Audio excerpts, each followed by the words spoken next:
Hey crafty people, it's Tasha, welcome back to my channel. I would just like you to be aware that in this video I will be discussing mental health and also suicide.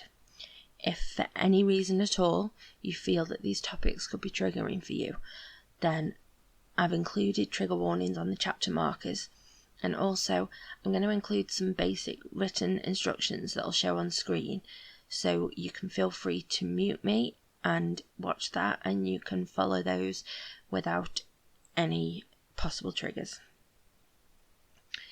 Also, I'd like you to know that I've got some resources listed in the description box. If you feel that you or someone you know may need any support, then please do use these. Also, please know that you're not alone. This video is part of a suicide prevention and awareness hop. The link to the next person on the hop is below in the description box, as well as links for today's generous sponsor, Dies to Die For. So, I've previously talked about my mental health journey, but there are parts of this journey that I haven't shared on here, because there are some things that I didn't want my children or family or friends to know, because I wasn't ready, because I was scared of the reaction, and I still don't feel ready to talk about a lot of things, and I aren't even sure it would benefit anybody at this point, but I do want to share some things that I've learned.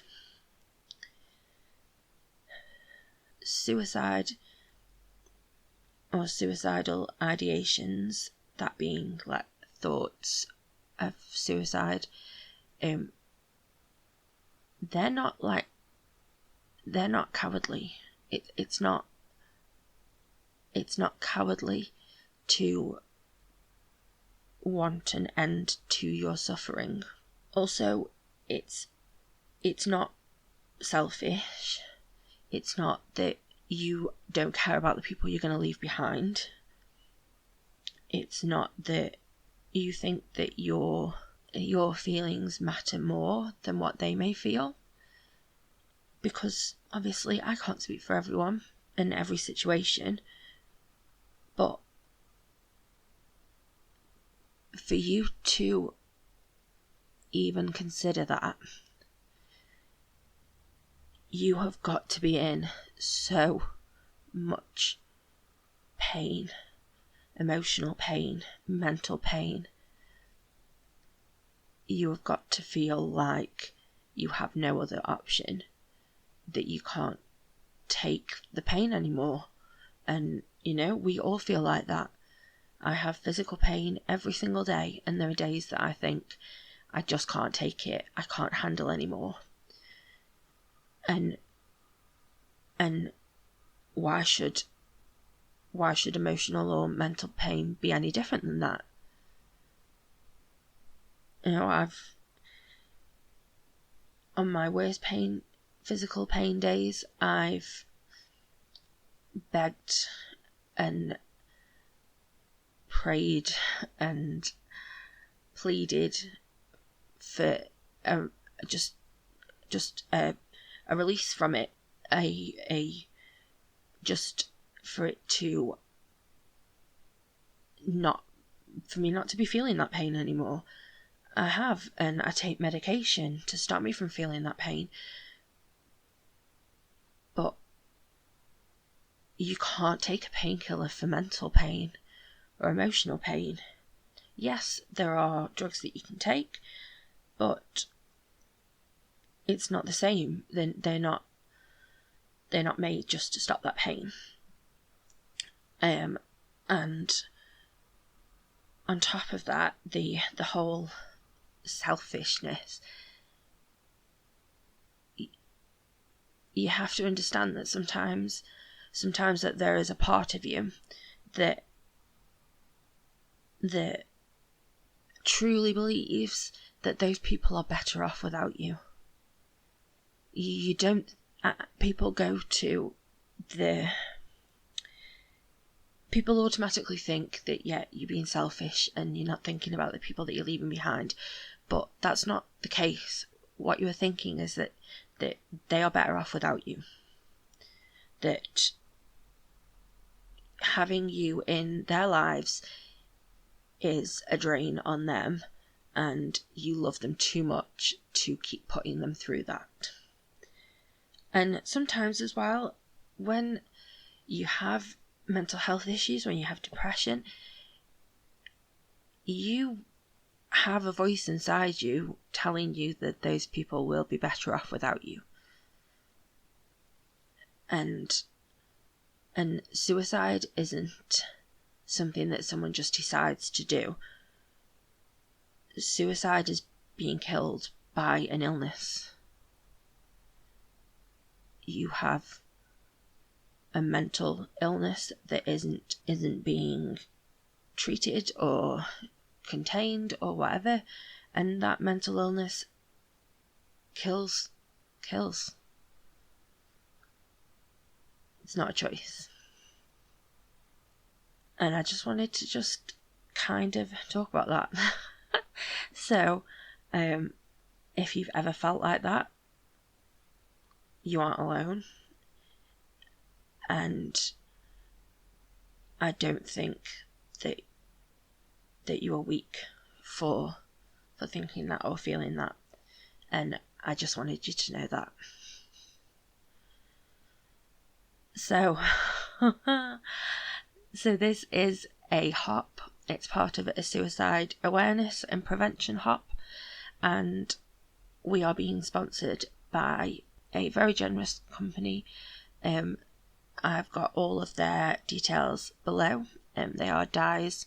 to die for, and the ... is important because there is another company here in the UK without the ... so I don't want you to go to the wrong one, but I'll have all of the links to that below, and some links to different resources, like I said, and the company, the family behind the company, have got their own story to tell. If you want to have a look, I don't think it's my story to tell, but I definitely think that it is one that is worth listening to. And they are also sponsoring 4 $25 vouchers for their store, so you can be in the chance with winning those. All of the dies that I'm using in this video, they are all from Dies to Die For. I made 2 cards because I wanted to make one in memory of those who have been taken away from us through suicide, and I also wanted to make one for those people who are left behind, or those who have any experience of these matters at all.